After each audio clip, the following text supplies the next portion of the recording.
Olá, meus queridos alunos do 7º ano, tudo bem com vocês? Meu nome é Ives Fernando, eu sou professor de Ciências e hoje nós iremos começar mais uma aula do Educapé. A aula de hoje é a de número 8, para falar sobre a nossa atmosfera e a sua composição. Quando se fala da atmosfera, estou falando da atmosfera terrestre, que na realidade se trata de uma camada gasosa que irá envolver a Terra. Ela vai ser composta por gases como oxigênio, hidrogênio e gás carbônico. E nossa atmosfera vai ser dividida em camadas, que vai garantir a sobrevivência de todos os seres vivos no nosso planeta. A atmosfera terrestre, ela corresponde a uma camada de ar que vai envolver o planeta Terra e também irá ali auxiliar na manutenção da vida. Como está dizendo para vocês, ela vai ser composta por gases que não se dissipam, mantendo-se ali, na verdade, por meio de gravidade. Com base ali em critério de dinâmica da temperatura, a atmosfera terrestre ela vai se dividir em camadas, que vai ser composta ali como gases de oxigênio, gás carbono, nitrogênio, e nossa atmosfera terrestre ela vai desempenhar, na realidade, importantes funções, como proteger a Terra dos raios ultravioletas, que são nocivos aos seres vivos, e manter, é claro, a temperatura média da Terra, evitando, na realidade, grandes amplitudes térmicas entre o dia e a noite. E graças à nossa atmosfera, quando se fala ali das características da atmosfera, vai ser possível que haja vida no nosso planeta. É importante ressaltar que essa camada aí de gás, ela não possui um limite físico que a identifique, pois à medida que ela vai se elevar à altitude, os gases eles irão se tornar cada vez mais rarefeitos. Quando se fala ali, qual é a altura da atmosfera? Alguns estudiosos no campo da climatologia irão limitar a atmosfera terrestre em aproximadamente cerca de 100 quilômetros, considerando que não há ali um limite superior, estabelecido, é claro, fisicamente. E, contudo, em decorrência da força atuante da gravidade sobre os gases, que irão constituir a nossa atmosfera terrestre, essa pode alcançar cerca de 10.000 quilômetros, transitando então para o nosso espaço sideral. Bom, agora eu gostaria que vocês observassem esse slide justamente aí na telinha toda para vocês, onde a gente vai ver a nossa atmosfera dividida. Olha só, a gente tem a troposfera, que ela se localiza a 10 quilômetros, a estratosfera, no caso 40 quilômetros, a mesosfera, 50 quilômetros, e a termosfera, 300 quilômetros, terminando ali por exosfera. Essa daí, no caso, é a altura da nossa atmosfera, que está dividida aí entre essas camadas. Bom, já que eu falei aqui da nossa atmosfera, bora falar um pouco agora dos gases que fazem parte dessa atmosfera.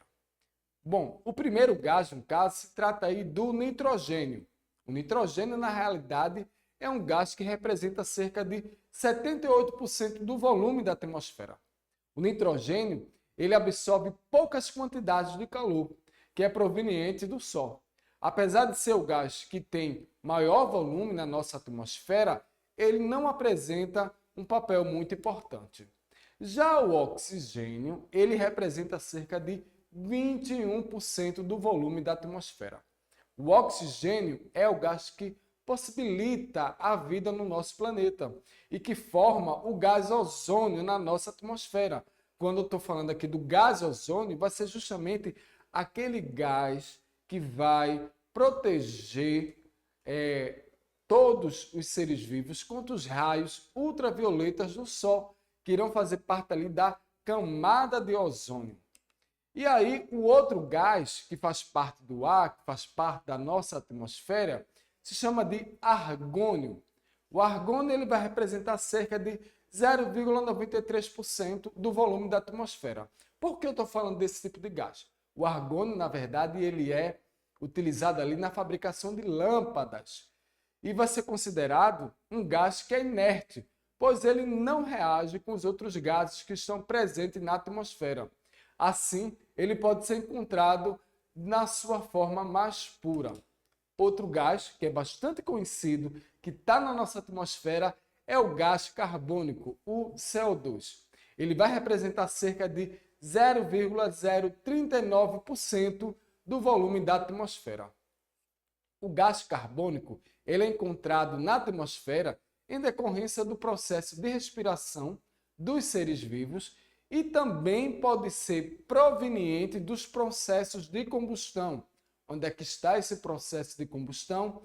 No caso, quando a gasolina ela entra em combustão, os automóveis que vão liberar esse CO2, as indústrias também. E existem outros gases que estão na nossa atmosfera, como o neônio, o metano, o hidrogênio, o ozônio e o hélio. Na nossa atmosfera também é encontrado o que a gente chama de vapor de água, que não é um gás. O vapor de água ele vai representar cerca de 4% do volume atmosférico e diminui à medida que o aumento da nossa altitude. Esse elemento atmosférico influencia aí diretamente nas dinâmicas das temperaturas médias em todo o planeta, pois ele vai conseguir absorver e emitir o calor para a nossa atmosfera. A gente tem aí a imagem que eu gostaria que vocês observassem da nossa troposfera. Quando se fala ali, para que é que serve a nossa atmosfera? A atmosfera terrestre ela vai possibilitar o que a gente chama de efeito estufa, que é responsável justamente pela manutenção da vida na Terra.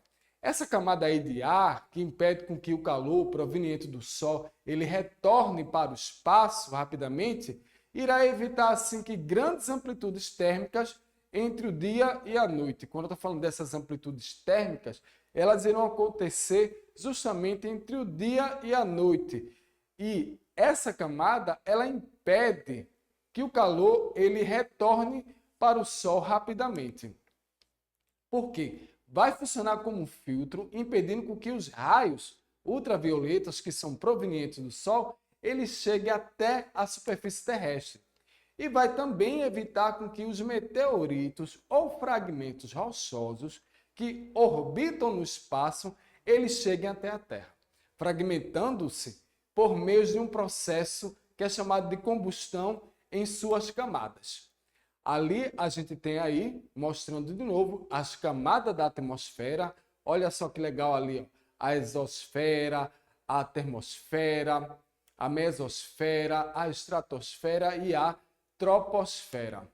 E com base aí no critério dessa variação de temperatura, a atmosfera terrestre ela vai ser justamente dividida nessas camadas.